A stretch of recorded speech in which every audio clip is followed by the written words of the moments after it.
Hüseyn Cavidin Peyğəmbər dramı onun fəlsəfi dramatik əsərləri arasında xüsusi yer tutur. Bu əsər İslam Peyğəmbəri Məhəmmədin həyatından bəzi məqamları səhnəyə daşımaqla yanaşı, insanın mənəvi saflaşması, ədalət, əxlaq və ilahi eşq kimi mövzuları dərindən işıqlandırır. Dramın əsas ideyası insanın daxili dünyasının təmizlənməsi və ilahi eşqə yüksəlməsidir.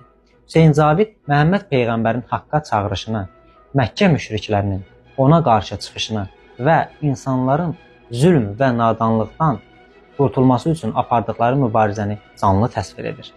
O, Peyğəmbəri təkcə dini bir fiqur kimi deyil, həm də bəşəri dəyərlərin carçısı, islahatçı və insanlıq üçün ümid işığı olaraq təqdim edir.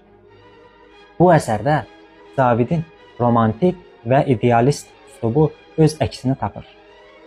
O, Peyğəmbərin həyatını yalnız tarixi bir hadisə kimi deyil, bəşəriyyətin mənəvi axtarışlarını və ədalət məsələlərini gündəmə gətirən dərin fəlsəfi bir sərgüzəştlə təqdim edir. Lakin Hüseyn Cavidin Peyğəmbəri yalnız dini və fəlsəfi ideyalara deyil, cəmiyyətin ən həssas məsələlərindən biri olan qadın mövzusuna da diqqət yetirir. Cavid yaradıcılığının digər əsərlərində olduğu kimi, burada qadın simvolunu təkcə zəif, əzilən bir varlıq kimi deyil, millətin mənəvi dirçəldilməsi və gələcək nəsillərin tərbiyəsi üçün əsas sütun kimi təsəvvür edir.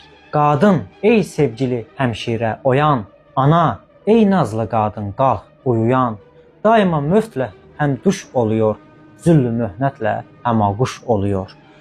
Bu misralarda Cavid qadına həm ana, həm də yeni nəslin tərbiyəçisi kimi yüksək qiymət verir. O, qadının təhsilə, öz haqlarını müdafiə etməyə və ədalətə qatqı verə biləcəyinə inanır. Əsərdə qadın cəmiyyətin köhnəlmiş feodal adətləri və ədalətsizliklərdən əzab çəkən, lakin eyni zamanda ümid və dirçəlişin simvolu kimi təqdim olunur.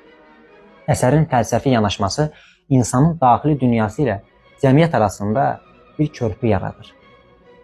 Hüseyn Cavid Peyğəmbərin həyatını və çağırışını insanın ruhunun təmizlənməsi, vicdanın gücləndirilməsi və əxlaqi dəyərlərin bərpası üçün bir vasitə kimi təqdim edir. Eyni zamanda qadın məsələsinə dair baxışı onun humanist və idealist düşüncəsinin bir hissəsidir. Qadın yalnız fiziki gözəllik deyil, həm də mənəvi zənginlik, mərhəmət və təhsilə olan ehtiyacı ilə cəmiyyətin əxlaqı